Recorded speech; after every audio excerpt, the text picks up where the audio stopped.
Hello ನನ್ನ ಕುಟುಂಬದವರೇ, ಹೇಗಿದ್ರೆಲ್ಲರೂ? ಇವತ್ತು ನಾನು ನಿಮ್ಮ ಜೊತೆ ಶೇರ್ ಮಾಡ್ತಾ ಇದ್ದೀನಿ ಬಾಳೆಹಣ್ಣಿನ ಒಂದು ಹೊಸ ರೆಸಿಪಿ, ಸ್ನ್ಯಾಕ್ಸ್ ಅಂತ ಹೇಳ್ಬೋದು ನೀವು. ತುಂಬ ಚೆನ್ನಾಗಾಗುತ್ತೆ. ಡೈಲಿ ಬಾಳೆಹಣ್ಣು ಚಿಪ್ಸ್ ಅಥವಾ ಅದರ ಪಲ್ಯ ಅದೆಲ್ಲ ತಿಂದು ನಮಗೆ ಬೋರ್ ಆಗಿರುತ್ತಲ್ವ ಒಂದೇ ಮಾಡಿ. ಹಾಗಾಗಿ ಇದನ್ನೊಮ್ಮೆ ನೀವು ಟ್ರೈ ಮಾಡಿ, ನಿಮಗೆ ಖಂಡಿತ ಇಷ್ಟ ಆಗುತ್ತೆ. ಫಸ್ಟಿಗೆ ಇಲ್ಲಿ ಬಾಳೆಹಣ್ಣು ತೊಗೊಂಡು ಅದರ ಸಿಪ್ಪೆಯನ್ನು ತೆಗೆದು ಅದನ್ನು ಸ್ಟೀಮಿಗೆ ಇಡ್ತಾ ಇದ್ದೀನಿ.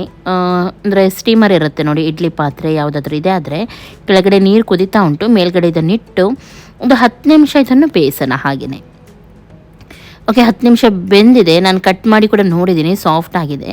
ಹಾಗಾಗಿ ತೆಗೆದು ಇನ್ನೊಂದು ಪಾತ್ರೆಗೆ ನಾನಿಲ್ಲಿ ಈಗ ಹಾಕ್ತಾ ಇದ್ದೀನಿ ಇದನ್ನು. ಹಾಗೂ ಇದನ್ನು ಮ್ಯಾಶ್ ಮಾಡ್ತಾ ಇದ್ದೀನಿ ಈ ರೀತಿ. ನೋಡಿ, ತುಂಬ ಈಸಿಯಾಗಿ ಆಗುತ್ತೆ. ಒಮ್ಮೆ ಬೆಂದರೆ ಸಾಕು, ಸ್ವಲ್ಪ ಇದು ಸಾಫ್ಟ್ ಆಗುತ್ತೆ ತಾನಾಗಿ. ಈ ರೀತಿ ಮಾಡಿದರೆ ಆಯಿತು. ಇವಾಗ ಇದಕ್ಕೆ ಸ್ವಲ್ಪ ಮಸಾಲವನ್ನು ಹಾಕೋಣ. ಇಲ್ಲಿ ನಾನು ಒಂದು ಈರುಳ್ಳಿಯನ್ನು ಹಾಕಿದ್ದೀನಿ. ಆಮೇಲೆ ಇದಕ್ಕೆ ಹಸಿಮೆಣಸಿನಕಾಯಿ, ಕೊತ್ತಂಬರಿ ಸೊಪ್ಪು, ನೆಕ್ಸ್ಟ್ ಕ್ಯಾಪ್ಸಿಕಮ್, ರುಚಿಗೆ ತಕ್ಕಷ್ಟು ಉಪ್ಪು, garam masala, ginger garlic paste, ಜೀರಿಗೆ, ಚಿಲ್ಲಿ ಪೌಡರ್ ಇದನ್ನೆಲ್ಲ ಹಾಕೋಣ. ನಿಮಗೆ ಎಕ್ಸ್ಟ್ರಾ ಏನಾದರೂ ಫ್ಲೇವರಿಗೆ ಬೇಕಿದ್ರೆ ಅದನ್ನು ಕೂಡ ನೀವು ಹಾಕ್ಬೋದು. ಚೆನ್ನಾಗಿ ಇದನ್ನು ಮಿಕ್ಸ್ ಮಾಡಿ ಆಮೇಲೆ ಇದಕ್ಕೆ ಇವಾಗ ನಾನು ಒಂದು ಅರ್ಧ ಕಪ್ಪಷ್ಟು ಕಾರ್ನ್ಫ್ಲವರ್ ಹಾಕ್ತಾ ಇದ್ದೀನಿ. ಮಿಕ್ಸ್ ಮಾಡೋಣ. ಸರಿಯಾಗಿ ಇದನ್ನು ಮಿಕ್ಸ್ ಮಾಡಿ ಈ ರೀತಿ. ಇಲ್ಲಿ ಸ್ವಲ್ಪ ಕಮ್ಮಿ ಇತ್ತು, ಹಾಗಾಗಿ ನಾನು ಸ್ವಲ್ಪ ಕಾರ್ನ್ಫ್ಲವರನ್ನು ಆ್ಯಡ್ ಮಾಡಿದ್ದೀನಿ. ಸರಿಯಾಗಿ ಈ ರೀತಿ ಮಿಕ್ಸ್ ಆದಮೇಲೆ ನೋಡಿ, ಈ ರೀತಿ ಗಟ್ಟಿ ಇರಬೇಕು. ಸ್ವಲ್ಪ ತುಂಬ ಡ್ರೈ ಇದೆ ಅಂತಾದರೆ ಸ್ವಲ್ಪ ನೀವು ನೀರನ್ನು ಆ್ಯಡ್ ಮಾಡಬೇಕಾಗುತ್ತೆ. ಇಲ್ಲದ್ರೆ ಅದು ರೌಂಡಾಗಿ ಕಟ್ಟಲಿಕ್ಕೆ ನಿಮಗೆ ಸರಿಯಾಗಿ ಬರಲ್ಲ, ಹೊಡೆದು ಹೋಗುತ್ತೆ. ಹಾಗಾಗಿ ಸ್ವಲ್ಪ ನೀರನ್ನು ನೀವು ಆ್ಯಡ್ ಮಾಡ್ಬೋದು. ನೋಡಿ, ಈ ರೀತಿ ಬಂದರೆ ಸಾಕು. ಹೀಗೆ ಪ್ಯಾಟಿ ಎಲ್ಲ ಯಾವ ರೀತಿ ಮಾಡ್ತೀವಿ ನೋಡಿ, ಸೇಮ್ ಅದೇ ರೀತಿ. ಇವಾಗ ಇದನ್ನು ಸಣ್ಣ ರವೆ, ಚಿರೋಟಿ ರವೆ ಹೇಳ್ತಾರೆ ನೋಡಿ, ಅದರಲ್ಲಿ ನಾನು 2 ಸೈಡ್ ಕೂಡ ಈ ರೀತಿ ನೋಡಿ ಡಿಪ್ ಮಾಡ್ತಾ ಇದ್ದೀನಿ. ಆದಷ್ಟು ತೆಳುವಾಗಿ ಮಾಡಲಿಕ್ಕೆ ನೋಡಿ, ತುಂಬ ದಪ್ಪವಾಗಿ ಮಾಡಬೇಡಿ. ಇದೇ ರೀತಿ ಎಲ್ಲವನ್ನೂ ಕೂಡ ಮಾಡೋಣ. ಕರೆಕ್ಟಾಗಿ ಕೈಯಲ್ಲಿ ನೋಡಿ ಕಿವುಚಿ ಆಮೇಲೆ ರೌಂಡ್ ಮಾಡಿ ಆಮೇಲೆ ಚಪ್ಪಟೆ ಆಕಾರ ನಾನು ಮಾಡ್ತಾಯಿದ್ದೀನಿ ನೋಡಿ. ಹೀಗೆ ಆದಷ್ಟು ತೆಳುವಾಗಿ ಮಾಡಲು ಟ್ರೈ ಮಾಡಿ, ಆವಾಗ ಕ್ರಿಸ್ಪಿಯಾಗಿದ್ದು ಬರುತ್ತೆ.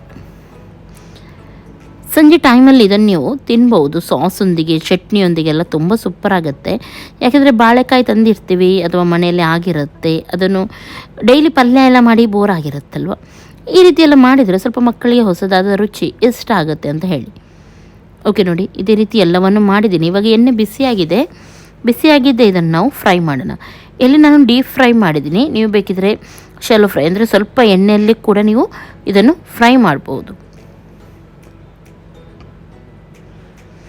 ಓಕೆ, ಒಂದು ಸೈಡ್ ಚೆನ್ನಾಗಿ ಫ್ರೈ ಆಗಿದೆ, ಟರ್ನ್ ಮಾಡಿ ಇನ್ನೊಂದು ಸೈಡ್ ಹಾಕ್ತಾ ಇದ್ದೀನಿ. ಇದೇ ರೀತಿ ಕ್ರಿಸ್ಪಿ ಆಗುವವರೆಗೂ ನಾವು ಫ್ರೈ ಮಾಡಬೇಕು. ಚೆನ್ನಾಗಿ ಬ್ರೌನ್ ಆಗಬೇಕಿದು, ಅಷ್ಟರವರೆಗೂ ನಾವು ಇದನ್ನು ಫ್ರೈ ಮಾಡೋಣ.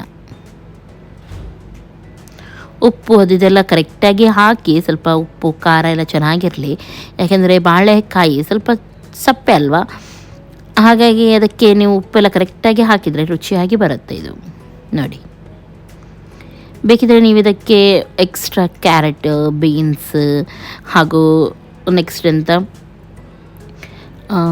ಕರಿಬೇವು ಸೊಪ್ಪು ಅದನ್ನೆಲ್ಲ ಹಾಕ್ಬೋದು. ಅದೇ ರೀತಿ ಎಲ್ಲವನ್ನು ಕೂಡ ಇವಾಗ ಫ್ರೈ ಮಾಡಿ ತೆಗಿಯೋಣ. ನೋಡಿ, ಎಲ್ಲ ಇವಾಗ ರೆಡಿಯಾಗಿದೆ. ಯಮ್ಮಿ ಕಾಣ್ತಾ ಉಂಟಲ್ವಾ, ಅಷ್ಟು ಟೇಸ್ಟ್ ಇರುತ್ತೆ ಇದು. ಜಸ್ಟ್ ನೀವು ಟ್ರೈ ಮಾಡಿ ನೋಡಿ. ಕಟ್ ಮಾಡಿ ಕೂಡ ತೋರಿಸ್ತೀನಿ. ಹೊರಗಡೆ ಕ್ರಿಸ್ಪಿ ಆಗಿರುತ್ತೆ, ಒಳಗಡೆ ಸಾಫ್ಟ್ ಆಗಿರುತ್ತೆ. ಸಾಸೊಂದಿಗೆ ಎಲ್ಲ ತುಂಬ ಇಷ್ಟಪಡ್ತಾರೆ ಮಕ್ಕಳು. ಇವತ್ತಿನ ರೆಸಿಪಿ ಇಷ್ಟ ಆಗಿರ್ಬೋದು ಅಂತ ಎನಿಸ್ತೀನಿ. ಇಷ್ಟ ಆದರೆ ಲೈಕ್ ಮಾಡಿ, ಶೇರ್ ಮಾಡಿ, ಸಬ್ಸ್ಕ್ರೈಬ್ ಮಾಡಿ. ಎಲ್ಲರಿಗೂ ಟೇಕ್ ಕೇರ್, ಬಾಯ್ ಬಾಯ್.